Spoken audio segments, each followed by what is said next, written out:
Hello guys, this is our day 4 of English improvement series and today I will discuss about how AI is affecting our life and how AI is helping us as well. As when we want to do some work, then we take help from AI and AI will do it in just seconds.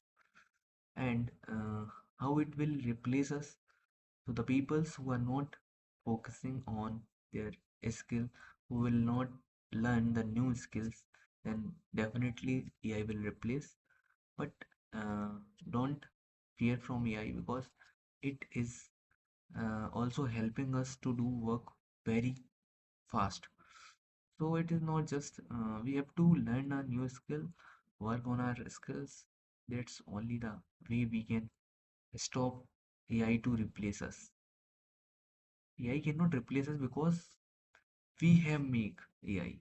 That's all from my side, guys. Keep improving yourself and good luck, guys.